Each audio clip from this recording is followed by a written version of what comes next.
Shri A Sajeevan, രാഷ്ട്രീയ കാലാവസ്ഥ എന്നുള്ളത് പ്രധാനമാണല്ലോ. ഇപ്പോൾ ഒന്നാം പിണറായി സർക്കാരിന്റെ കാലയളവിൽ നിയമസഭകളിലേക്ക് ഉപതെരഞ്ഞെടുപ്പുകൾ നടന്നിരുന്നു. ആ ഉപതെരഞ്ഞെടുപ്പുകളെല്ലാം തന്നെ CPM ആണ് വിജയിച്ചത്. അത് ഗംഭീര വിജയമായിരുന്നു.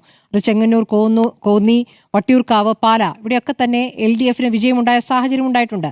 പക്ഷേ 2020 തദ്ദേശ തെരഞ്ഞെടുപ്പിൽ വലിയ തിരിച്ചടി UDF ഉണ്ടാകുന്നുമുണ്ട്. രണ്ടാം പിണറായി സർക്കാരിന്റെ സമയമാകുമ്പോഴേക്കും വീണ്ടും ലോക്സഭാ തെരഞ്ഞെടുപ്പ് നടക്കുന്നു. അതിലും UDF വിജയം. പിന്നെ നടക്കുന്ന ഉപതെരഞ്ഞെടുപ്പുകൾ പുതുപ്പള്ളി, തൃക്കാക്കര, പാലക്കാട്, നിലമ്പൂർ, അതായത് ഏറ്റവും റീസെന്റ് ആയുള്ള സാഹചര്യം നോക്കുമ്പോൾ ഈ ഉപതെരഞ്ഞെടുപ്പുകളിലെല്ലാം തന്നെ UDF ഏത് തരത്തിലാണ് വിജയം? മുൻ വിജയങ്ങളെക്കാൾ എത്ര ഇരട്ടി നേടിയിരിക്കുന്നു? പാലക്കാടൊക്കെ 3 ഇരട്ടിയാണ്, 3 ഇരട്ടി വോട്ടിന്റെ ഭൂരിപക്ഷത്തിലാണ് വിജയിച്ചിരിക്കുന്നത്. ആ രൂപത്തിലുള്ള ഉപതെരഞ്ഞെടുപ്പുകൾ നടക്കുന്നു. ആ ഉപതെരഞ്ഞെടുപ്പുകൾക്ക് പിന്നാലെ നടക്കുന്നത് തദ്ദേശ തെരഞ്ഞെടുപ്പാണ്. ആ തദ്ദേശ തെരഞ്ഞെടുപ്പിലും UDF വിജയമാണ്. അപ്പോൾ ഇങ്ങനെ തുടർച്ചയായി ഒരു പ്രത്യേക സാഹചര്യത്തിലൂടെ കടന്നു പോകുന്നുണ്ട് കേരളം എന്നത് അത് ആ രൂപത്തിൽ അങ്ങ് കാണുന്നുണ്ടോ? അതോ അങ്ങനെയല്ല, നിയമസഭ തെരഞ്ഞെടുപ്പ് ആകുമ്പോഴേക്കും കാര്യങ്ങൾ വീണ്ടും മാറും എന്നുള്ളതാണ്? സ്മൃതി പറഞ്ഞ പോലെ രാഷ്ട്രീയ കാലാവസ്ഥ അത് പ്രധാന ഘടകമാണ്. ഏത് കാലത്താണെങ്കിലും കുറച്ച് കാലമായി നിലനിൽക്കുന്ന രാഷ്ട്രീയ കാലാവസ്ഥ സ്വാഭാവികമായിട്ടും അതുമായി ബന്ധപ്പെട്ട് വരുന്ന തെരഞ്ഞെടുപ്പിനെ ബാധിക്കും. നമ്മൾ നോക്കേണ്ട 2021 അതിനു മുമ്പേ സർക്കാരിനെതിരെ, മുഖ്യമന്ത്രിക്കെതിരെ, മുഖ്യമന്ത്രിയുടെ കുടുംബത്തിനെതിരെയൊക്കെ അതിരൂക്ഷമായിട്ടുള്ള വിമർശനങ്ങളൊക്കെ ഉണ്ടായിരുന്നെങ്കിൽ പോലും അന്ന് ആ സമയത്ത് സർക്കാരിൻ്റെ നടപടികൾ പലതും അതിനു മുമ്പെയുള്ള ഈ കോവിഡ് കാലത്ത് മുതലുള്ള അല്ലെങ്കിൽ പ്രളയകാലം മുതലുള്ള പ്രശ്നങ്ങൾ അത് സർക്കാർ കൈകാര്യം ചെയ്ത രീതി അതൊക്കെ ജനങ്ങൾക്കിടയിൽ നല്ല മതിപ്പുണ്ടാക്കിയ കാര്യമാണ്. നമ്മുടെ UDF നേതാക്കന്മാർ തന്നെ പറയുന്ന പോലെ കിറ്റ് കൊടുത്ത് വോട്ട് നേടി എന്നുള്ള രീതിയുണ്ടല്ലോ, അത് സർക്കാർ ആ രീതിയിലല്ലെങ്കിൽ പോലും സർക്കാരിൻ്റെ പ്രവർത്തനങ്ങൾ അന്ന് ജനങ്ങൾ കണ്ടിരുന്ന ഒരു രീതി. അതാണ് അവിടുത്തെ ആ കാലാവസ്ഥ അക്കാലത്ത് 2020 നടന്ന തദ്ദേശ തെരഞ്ഞെടുപ്പിലും അത് കഴിഞ്ഞിട്ട് വന്ന നിയമസഭാ തെരഞ്ഞെടുപ്പിലും കൃത്യമായിട്ട് പ്രതിഫലിച്ച് നമ്മൾ കണ്ടതാണ്. അതേപോലെ നമ്മളിവിടെ നോക്കിക്കഴിഞ്ഞാൽ ഇപ്പോൾ കഴിഞ്ഞപ്പോൾ നമ്മൾ ഉപതെരഞ്ഞെടുപ്പുകളുടെ കാര്യത്തിൽ സാധാരണഗതിയിൽ ഒരൊറ്റ ഉപതെരഞ്ഞെടുപ്പ് മാത്രമാണ് LDF നിന്ന് UDF പിടിച്ചെടുത്തതെന്ന് പറയാം, അതായത് നിലമ്പൂർ. പക്ഷേ താങ്കൾ പറഞ്ഞൊരു പ്രധാനപ്പെട്ട കാര്യമുണ്ട്. മറ്റു ഉപതെരഞ്ഞെടുപ്പുകളിലൊക്കെ ഉണ്ടായിട്ടുള്ള വിജയം, പാലക്കാടാണെങ്കിലും ഈ എല്ലാ സ്ഥലങ്ങളിലുള്ള വിജയം, ഇപ്പോൾ ഈ ഓരോ സ്ഥലങ്ങളിപ്പം എന്താണ് സഹതാപ തരംഗത്തിൽ വരുന്ന വിജയങ്ങളെക്കുറിച്ച് നമ്മൾ നോക്കേണ്ടില്ല. കാരണം അത് സഹതാപ തരംഗം ഉണ്ടാക്കുന്ന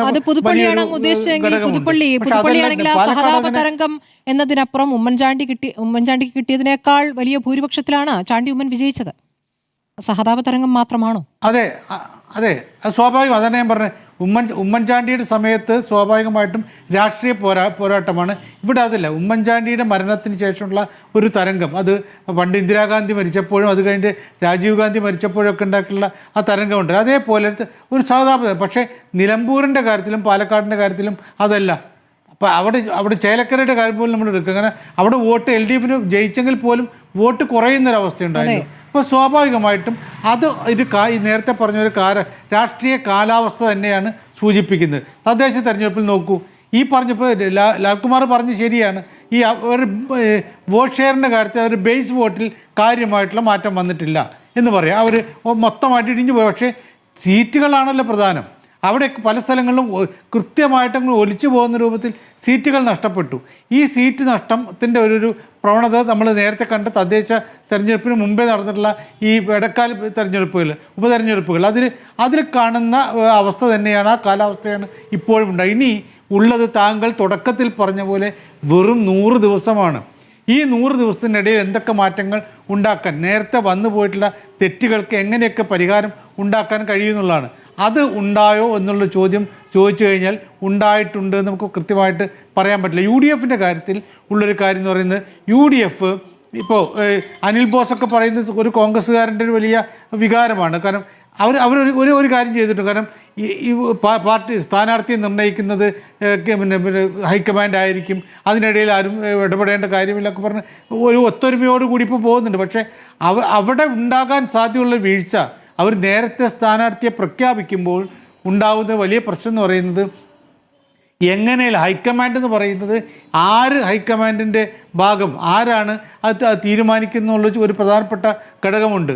അങ്ങനെ വരുമ്പോൾ ഉണ്ടാകുന്നൊരു തിരിച്ചടി മാത്രമാണ് LDF കുറേ കൂടി പ്രതീക്ഷിക്കാൻ സാധ്യതയുള്ളത്. അതല്ലാത്ത ഘട്ടത്തിൽ ഇപ്പോൾ ഈ സ്ഥാനാർത്ഥി നിർണയത്തിൻ്റെ കാര്യത്തിലാണെങ്കിലും തെരഞ്ഞെടുപ്പ് പ്രവർത്തനത്തിൻ്റെ കാര്യത്തിലാണെങ്കിലും ഒക്കെ പ്രഖ്യാപിച്ച കാര്യങ്ങൾ വെച്ചുകൊണ്ട് പക്ഷേ ഇതിപ്പോൾ നമ്മൾ പാലക്കാടും നമ്മൾ കണ്ടതാണല്ലോ. പാലക്കാടും സ്ഥാനാർത്ഥിയെ നിശ്ചയിക്കുന്ന കാര്യത്തിൽ തർക്കം, നേതാക്കളുടെ വ്യത്യസ്ത അഭിപ്രായം, അത് ഒരു വലിയ പിഴവായി പോയി എന്നുള്ള പിന്നീട് അവർക്ക് അനുഭവമായ ഒരു കാര്യമാണ്. പക്ഷെ എന്നാലും ആ ഘട്ടത്തിൽ ആ പേര് ഒരു വരുത്തനെ കൊണ്ടുവരുന്നു എന്ന രൂപത്തിലുള്ള കാര്യങ്ങൾ വരുന്നതും ഒക്കെ കണ്ടതാണ് രാഹുൽ മാങ്കുട്ടത്തിലെ കാര്യത്തിൽ. പക്ഷേ എങ്ങനെയാണ് രാഹുൽ മാങ്കുട്ടത്തിൽ വിജയിച്ചത്? അപ്പോൾ പുറത്തെ ചർച്ചകളാണോ പിന്നീട് തെരഞ്ഞെടുപ്പിൽ പ്രതിഫലിക്കുക എന്നതും വിഷയമാണല്ലോ.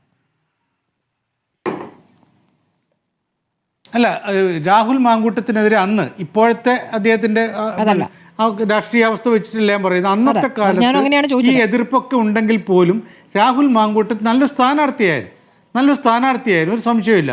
ജനങ്ങൾക്കിടയിൽ പ്രസന്റ് ചെയ്യാൻ പറ്റുന്ന ഒരു സ്ഥാനാർത്ഥിയായിരുന്നു അക്കാര്യത്തിൽ, ആ കാലത്ത് എന്ന കാര്യത്തിൽ ഒരു സംശയമില്ല. അദ്ദേഹം ജനങ്ങൾക്കിടയിൽ വോട്ട് പിടിക്കാൻ പറ്റുന്ന ഒരു സ്ഥാനാർത്ഥി. അത് ബാക്കി നേതാക്കന്മാരുടെ എതിർപ്പ് എന്ന് പറയുന്നത് അതൊരു വലിയ ഘടകമാവണല്ലോ. ജനങ്ങൾക്ക്, വോട്ടർമാർക്ക് ഇയാൾ വരുത്തനാണോ അല്ലയോ എന്നുള്ള തോന്നലുണ്ടാവണം.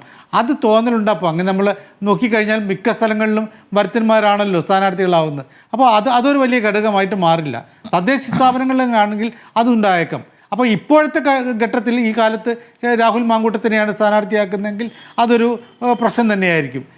പിന്നീടുണ്ടായ പ്രശ്നങ്ങളാണല്ലോ ആദ്യത്തെ എതിർപ്പ് ശരിയായിരുന്നു എന്നൊക്കെ പറയുന്നത്. എതിർപ്പും അദ്ദേഹത്തിൻ്റെ ബാക്കി പ്രവർത്തനങ്ങൾക്ക് വേറെ കാര്യമാണ്. അപ്പോൾ സ്ഥാനാർത്ഥി അവിടെ പാലക്കാട്ട് ഇത്രയൊക്കെ ഉണ്ടായിട്ട് പോലും രാഹുൽ മാങ്കൂട്ടത്തിനും അദ്ദേഹത്തോടൊപ്പം തന്നെ നിൽക്കുന്ന ഒരു ടീമല്ലോ, നല്ലൊരു ടീം, സതീശിനൊക്കെ വളരെ കൃത്യമായിട്ട് ഉണ്ടായിരുന്നല്ലോ. അപ്പോൾ ആ ഒരു ടീമിൻ്റെ പ്രവർത്തനം അവിടെ കൃത്യമായിട്ട് നടന്നിട്ടുണ്ട്. അത് അവർ ഒറ്റക്കെട്ടായിട്ട് നിന്നതിൻ്റെ ഫലം കൂടിയാണത്. അത് ഞാൻ പറയുന്നതാണ്. ഇപ്പോഴത്തെ ഒരവസ്ഥയിൽ കോൺഗ്രസ്സുകാർ വയനാട്ടിൽ അവരുടെ നേതൃയോഗം ചേർന്ന് തീരുമാനിച്ച കാര്യങ്ങൾ അവിടെയൊക്കെ അപസ്വരങ്ങൾ ഉണ്ടായിട്ടില്ല. ഇപ്പോൾ AK ബാലനൊക്കെ പറയുന്ന പോലെ ആര് വരും, ആരായിരിക്കും മുഖ്യമന്ത്രി എന്നൊക്കെ അവിടെ പ്രഖ്യാപിക്കേണ്ടിയിരുന്നു എന്നൊക്കെ പറയുന്നതിൽ LDF പറയും. പക്ഷേ ഇതുവരെ കോൺഗ്രസിൻ്റെ ഭാഗത്ത് വളരെ കൃത്യമായ രീതിയിലുള്ള കാര്യങ്ങൾ പോയിട്ടുണ്ട്. ഇനി അങ്ങോട്ടേക്ക് അത്ര പോകുന്നുള്ളൊരു വിശ്വാസം ഒന്നും എനിക്കില്ല. എങ്കിൽ പോലും ഇപ്പോഴത്തെ ഓട്ടത്തിൽ മുന്നിൽ നിൽക്കുന്ന UDF ആണ്. ശരി.